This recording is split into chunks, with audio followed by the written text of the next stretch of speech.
उत्तर प्रदेश के विकास का विजन लेकर चल रही सरकार ने नॉन स्टॉप 24 घंटे तक चलने वाले सदन में अपने अगले सालों का विजन रखा।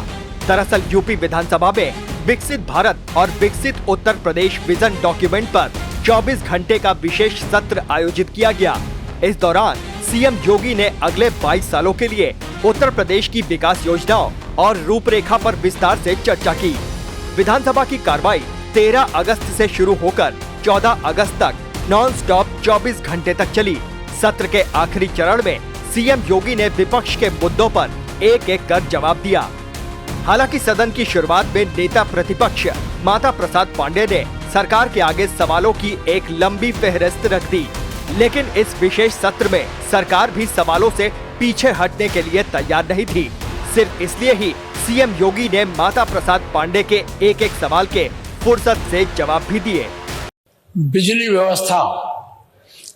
व्यवस्था हमारे शर्मा जी कह ही रहे हैं, आप लोग भी कह रहे हैं, लेकिन बिजली व्यवस्था इतनी खराब क्यों है? आप कहते हैं हमें जितनी जरूरत है उतना हम पैदा कर लेते हैं, और फिर क्यों खराब है?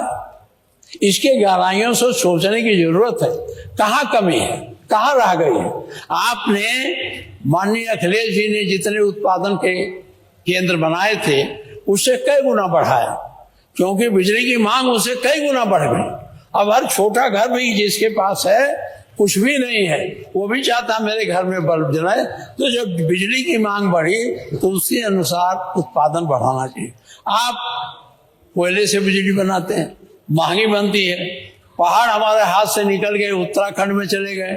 अब हम जो है हाइड्रो इलेक्ट्रिक नहीं बना सकते। कोई प्रयास करें, योजना बनावें और वैज्ञानिकों को बैठावें। आपके उसमें घाघरा में सबसे ज्यादा पानी रहता है, और उस पानी से क्या आप बिजली बना सकते हैं? अगर ये बन जाए तो छोटे छोटे जगह बना करके, महंगा तो पड़ेगा लेकिन लोगों को आसानी से बिजली मिल जाएगी। अच्छा, मंत्री जी कह रहे संभव नहीं है, ठीक है, मान लिया नहीं संभव, क्योंकि पहाड़ तो आप चला गया, पहाड़ इसमें था तब आपके पास तमाम साधन थे। नेपाल से वार्ता करिए, नेपाल तो तैयार हो जाएगा आपसे बात करने को। उसके यहाँ बिजली लगाइए, बिजली दीजिए और अपना बिजली लीजिए। मुख्यमंत्री योगी आदित्यनाथ के कुशल नेतृत्व की तारीफ सिर्फ सत्ताधारी नेताओं ने नहीं बल्कि विपक्ष में बैठे नेताओं ने भी की। एसपी विधायक पूजा पाल सीएम योगी के कुशल नेतृत्व के लिए सदन से धन्यवाद करती सुनाई दी। आपका ध्यान अपने तरफ ले आना चाहती हूँ।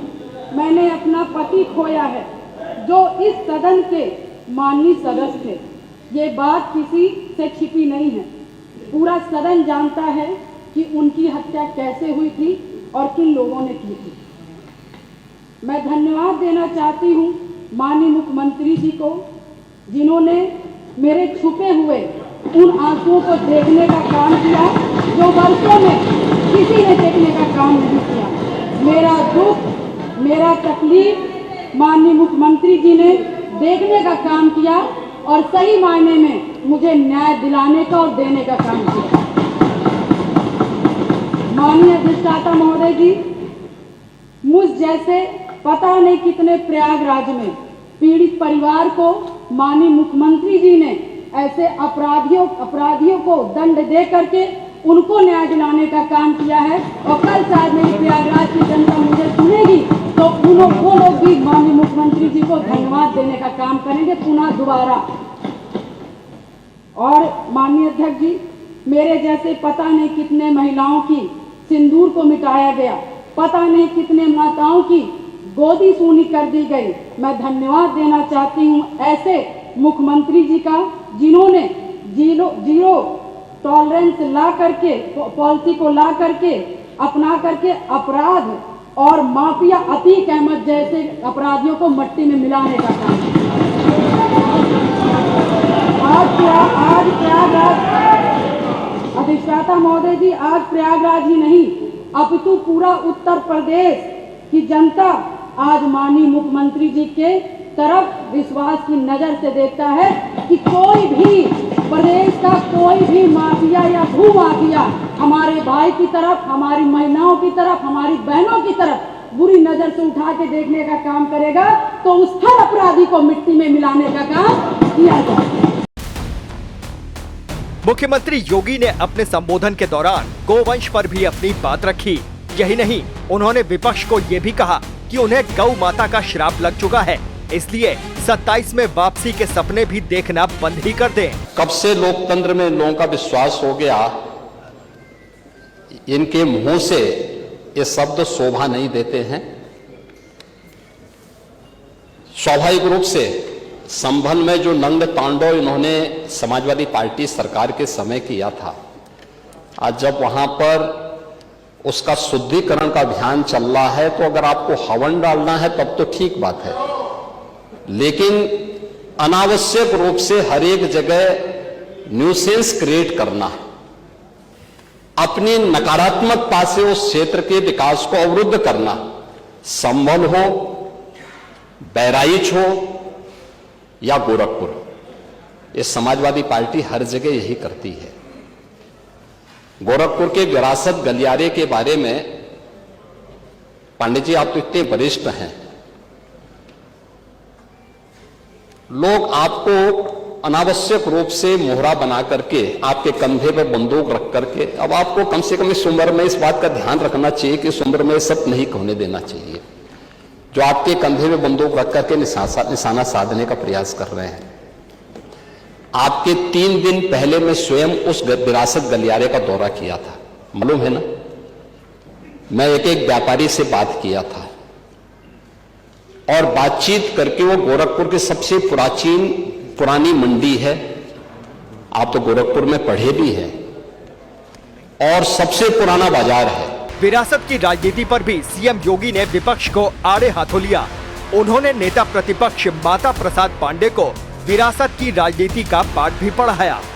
और अगर भारतीय जनता पार्टी की सरकार, एनडीए की सरकार विकास कराना चाहती है, तो आपको इसमें भी बुरा लगता है। और वो विरासत गलियारा उसी पुराने बाजार के पुनरुद्धार करने को, जिससे वहां के, आपको मालूम है वहीं पे गोरखपुर का घंटाघर भी है, गीता प्रेस भी उसी से सटे हुए क्षेत्र में है, और गोरखपुर का सबसे प्राचीन बाजार भी जो मार्केट है उसी से जुड़ा हुआ है। उस मार्ग को बनाने के लिए एक एक व्यक्ति, एक एक व्यापारी को कंपनसेशन देने के बाद 3 दिन पहले मैंने स्वयं उस क्षेत्र का दौरा करने की बात की थी।